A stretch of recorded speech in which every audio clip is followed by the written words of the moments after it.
महत्वाची बातमी, मंत्री दीपक केसरकर राज ठाकरे यांच्या भेटीला पोहोचलेले आहेत। दीपक केसरकर राज ठाकरे यांच्या शिवतीर्थ या निवासस्थानी पोहोचलेले आहेत। दीपक केसरकर यांच्यासोबत पालिकेचे अधिकारी सुद्धा दाखल झालेले आहेत। गिरीश गायकवाड आमचे प्रतिनिधी आमच्या सोबत आहेत, अधिक माहिती जाणून घेणार आहोत। गिरीश, सध्याचे अपडेट्स काय मिळतात?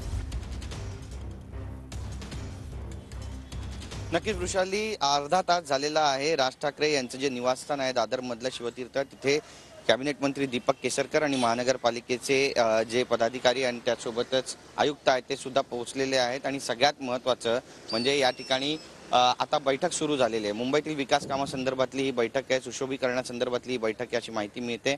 छत्रपती शिवाजी महाराज पार्क या ठिकाणी रमाकांत आचरेकर यांचा पुतळा उभारण्यासंदर्भातली ही बैठक असल्याचं बोललं जात आहे। रमाकांत आचरेकर हे माजी क्रिकेटपटू आहे, भारतरत्न क्रिकेटपटू सचिन तेंडुलकर यांचे ते गुरु सुद्धा आहेत आणि त्यामुळे त्यांचा एक भव्य दिव्य असा पुतळा या ठिकाणी उभारला जाणार आहे, जेणेकरून इथल्या सर्व क्रिकेटप्रेमींना आणि क्रिकेटपटूंना त्यातून प्रेरणा मिळावी, गुरूंना प्रेरणा मिळावी, शिष्यांना प्रेरणा मिळावी यासाठी या ठिकाणी एक भव्य दिव्य असा पुतळा उभारला जाणार आहे। आणि त्या संदर्भातली ही बैठक आहे। बैठक जरी विकास कामासंदर्भातली असली तरी देखील आजचा दिवस जो आहे तो अत्यंत महत्त्वाचा आहे, कारण 16 आमदारांच्या अपात्रतेचा विषय आणि या संदर्भात देखील काही महत्त्वाच्या घडामोडी या ठिकाणी होणार आहेत का यावर सगळ्यांचं लक्ष लागलं आहे। वृषाली, नक्कीच धन्यवाद गिरीश दिलेल्या सविस्तर माहितीसाठी।